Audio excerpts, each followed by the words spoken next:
एक बार की बात है। एक तालाब के किनारे एक फार्म पर बतख माँ अपने अंडों पर घोंसला बनाकर बैठी थी। गर्मियों के दिन थे। धीरे धीरे एक एक करके उसके सारे अंडे फूट गए। सभी बत्तखों ने कहा क्वैक क्वैक, लेकिन एक अंडे से बच्चा नहीं निकला। दादाजी बत्तख ने सारी आवाज सुनी और माँ बत्तख को देखने गए। बत्तख की माँ ने उन्हें अंडे के बारे में बताया जो अंडा फूटा नहीं था। दादाजी बत्तख को लगा कि अंडा टर्की के अंडे जैसा लग रहा है, क्योंकि वह बहुत बड़ा है।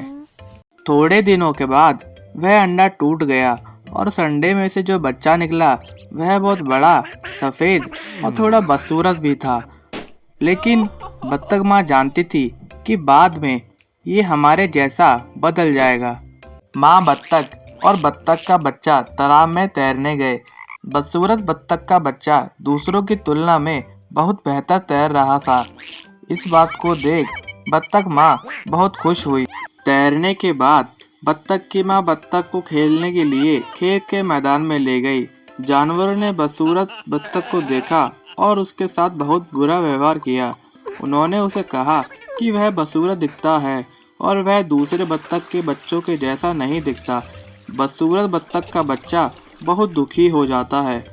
बत्तख माँ अन्य जानवरों से खुश नहीं थी और उनसे बदसूरत बत्तख को अकेला छोड़ने के लिए कहा।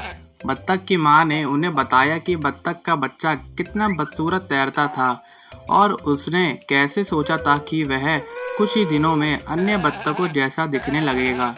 दिन बीतते गए और किसी ने भी माँ की बात नहीं सुनी। खेत के जानवर अभी भी बदसूरत बत्तख का मजाक उड़ाते थे। अन्य बत्तख भी उसके साथ बुरा व्यवहार करते थे और उसके साथ नहीं खेलते थे। बदसूरत बत्तख को बहुत दुख हुआ। वह अब खेत में नहीं रहना चाहता। एक रात वह भाग गया। वह बहुत दूर चला गया और एक कीचड़ भरे दलदल में सो गया। अगली सुबह बदसूरत बत्तख जाग गई और उसने देखा कि कुछ जंगली बत्तखें उसे देख रही हैं। उसने उनसे पूछा कि क्या वह उनके साथ रह सकता है। उन्होंने उसे बताया कि वह बदसूरत है, इसलिए वह उनके साथ नहीं रह सकता, उसे जाना होगा। बदसूरत बत्तख का बच्चा बहुत दुखी था।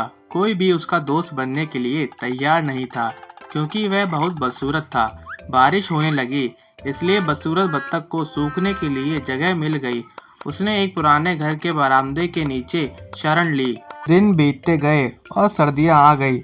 बदसूरत बत्तख का बच्चा बहुत ठंडा था। वह एक तालाब के पास अकेला रहता था और लंबी घास में अपना घर बनाता था। यह एक लंबी सर्दी थी। बसंत धूप वाले दिनों में एक दिन पौंड पर बदसूरत बत्तखों ने 3 सुंदर सफेद हंसों को तैरते हुए देखा। बदसूरत बत्तख को पता था कि वह उसे दोस्त के रूप में स्वीकार नहीं करेंगे, क्योंकि वह बहुत जल्दी था। 3 हंसों ने बदसूरत बत्तख को देखा और उसके पास तैरने लगे। उन्होंने कहा, हेलो नए हंस। उन्होंने बदसूरत बत्तख को पूछा कि उन्होंने उसे हंस क्यों कहा, जबकि वह एक बत्तख था।